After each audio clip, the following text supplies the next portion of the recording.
A police officer was shot twice by unknown assailants in the village of Bilogorodka near Kiev on December 25. An alarm went off in a private house in the village of Bilogorodka in the Kiev region. The police did not provide any information on the owner of the house. Recently, the crime rate has increased dramatically in Ukraine and, in particular, in Kiev. Same time, anti-government partisans in Kharkov and Odessa attacks infrastructure and pro-Kiev activists.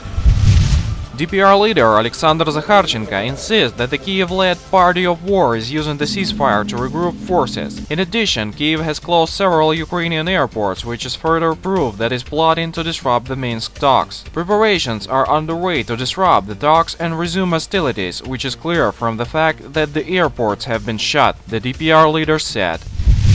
Russia's revised military doctrine that was signed into law by President Vladimir Putin on Friday for the first time ever lists the presence of foreign private military companies in the immediate vicinity of Russian borders as a threat to national security. The emergence of the hotbeds of inter-ethnic and/or inter-religious tensions, the operations of militarized international radical groupings and foreign private military companies in the areas adjoining the borders of the Russian Federation and its allies, as well as the presence of territorial contradictions and growth of separatism extremism in separate regions of the world, says the text of the doctrine published at the Kremlin's official website. The previous version of the doctrine that was adopted in 2010 did not mention them in any way. The China foreign exchange trade system has announced that since December 29, China, Russia, Malaysia and New Zealand will start the usage of national currencies in mutual transactions. Beijing hopes to make the yuan an alternative to the US dollar in global trade. We remember the Russian Central Bank and the People's Bank of China reached a 3-year agreement on currency swaps worth 150 billion yuan, or over $24 billion, in October.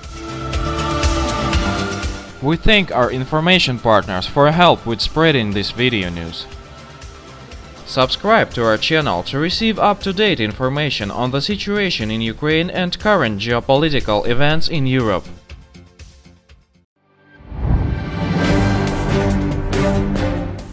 I'm Stephen Ben-Danoon. You are watching Israeli News Live. We have very serious breaking news, and I want to thank Sister Kathy Lynn from our Facebook page there that has shared a news clip with us this morning from naturalnews.com, an article written by Mike Adams that says Russia throws down the gauntlet, energy supply to Europe, cut off petrodollar, abandoned as currency war escalates. And he goes on to say here, yesterday Russia cut off natural gas supply to Europe, plunging the continent into an energy crisis within hours as a dispute with Ukraine escalated, reports the Daily Mail. The EU sanctions on Russia not likely to be, Now, before I go into further news there, let me just say that we took the time to corroborate this particular story. I'm going to go back to Mike Adams' story in Natural News in just a moment. But we did take and check through Russian news agencies as well to see if this has actually happened, and German, and we have been able to confirm that yes, it is a fact. This has happened. Russia has cut the supply of gas to Europe. Most of that is Eastern Europe that is affected, the former Soviet states, and it could be a move in order to help bring back their support for the Soviet Union. Let me share with you some other articles, though, that kind of corroborate this, and then I'll go back to Mike Adams' report there. On TASS.com, which is a Russian news agency, it says the EU sanctions on Russia not likely to be lifted in spring, says the Chancellor of Germany, Ms. Merkel there. Stated here that German Chancellor Angela Merkel said she believes it is unnecessary to lift the West sanctions on Russia due to Russia's economic situation. Moreover, the EU restrict measures imposed because of the situation around Crimea are unlikely to be canceled in spring. She said in an interview to the Frankfurt Allgemeine Zeitung newspaper published on Friday, that was yesterday, the annexation of Crimea, which is, she goes on to state this, the annexation of Crimea, which is a blatant violation of the principles of international law, and the events in eastern Ukraine are a serious violation of G7 values, she's implying. She said the European Union sanctions are valid for 1 year. In spring, we will discuss the question on how to deal with the sanctions that we decided to impose after Russia's annexation of Crimea. She says also, given the current situation, they will remain in place. The chancellor evaded answering the question whether the West's restrictive measures have been effective. This morning, gas companies in Ukraine said that Russia had completely cut off their supply. 6 countries reported a complete shutoff of Russian gas shipped via Ukraine today in a sharp escalation of struggle over energy that threatens as winter sets in. Now, that was from TASS news agency confirming, which is a Russian news agency, confirming that the gas was actually cut off. Another article that they put out that I think is important for you to be aware of, one of the reasons why this is all escalating, Ukraine troops were given a possibility to safely withdraw from the Donetsk airport within 24 hours. Valentin Matsuzenko, a military advisor to the head of the self-proclaimed Donetsk People's Republic, told TASS on Friday. The Ukrainian forces were there at the airport. He went on to say that the combat operation unleashed at the Donetsk airport a day after had been provoked by Ukrainian side. A mine from their territory hit a DPR munitions depot. Servicemen were killed. This incident triggered the operation, he noted. And it goes on to say that on Wednesday, January 14th, Denis Pushlin, DPR's representative in the contact group for the peace settlement in Ukraine, said DPR self-defense forces had opened up a corridor to the Ukraine's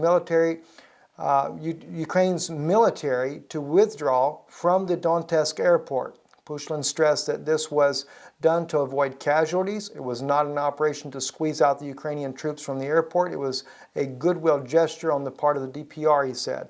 We are doing our best to save the lives of the Ukrainian military, for we want no casualties even on their part. So it's very obvious that the war in eastern Ukraine is about to intensify.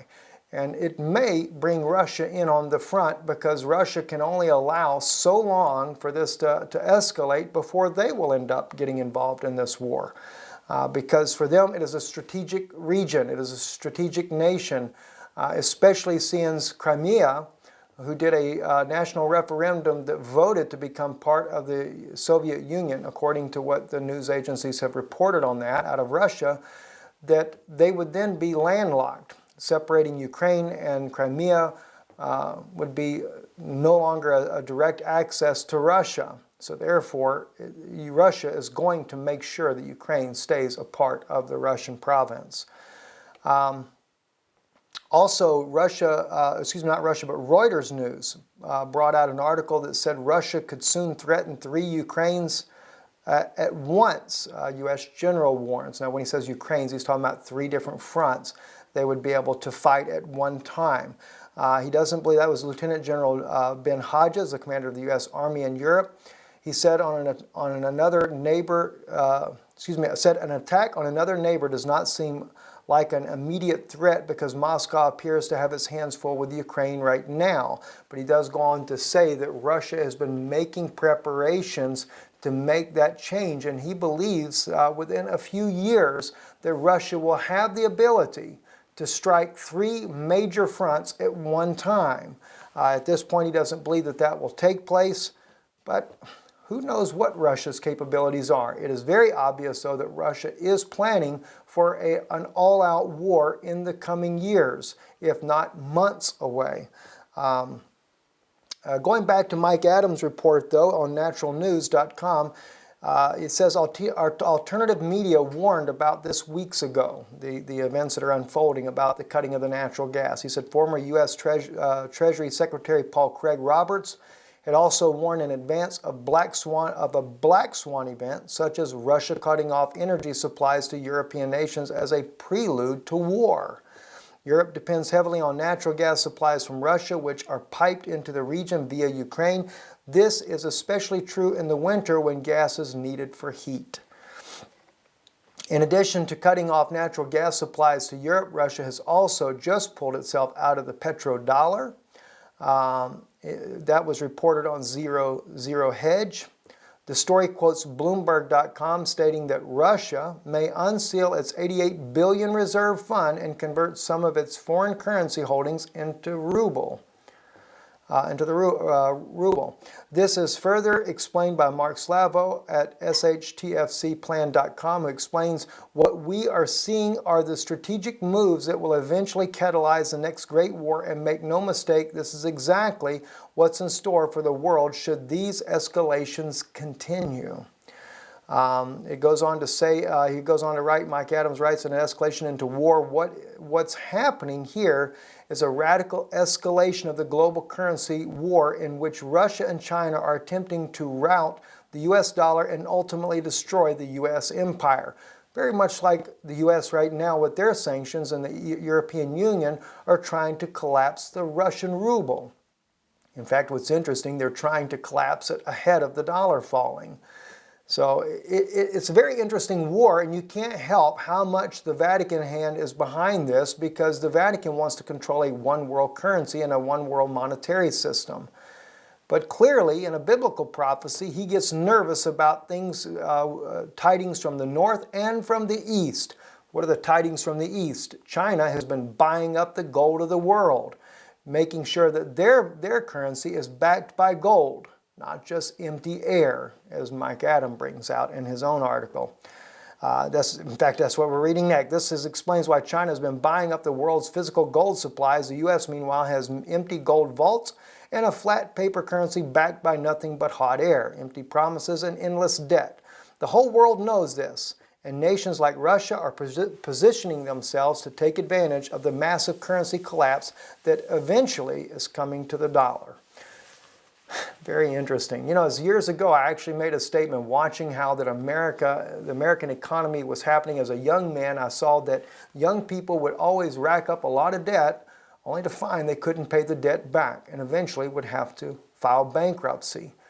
And as a young man, I realized that this is exactly what America's doing. And I made the statement then, America is like the young people of this world. They're racking up a lot of debt and getting to a place where they can't pay it back. Eventually, the U.S. would have to declare bankruptcy. And who will bail them out then? The Vatican will. So even when the U.S. dollar does fall, it'll be a temporary thing. But of course, you will have martial law, you'll have rioting, and a whole lot of other things. The general expects that this may be years to come, and so does Mike Adams. He also declares that it may be a few years away, but it will come unexpectedly.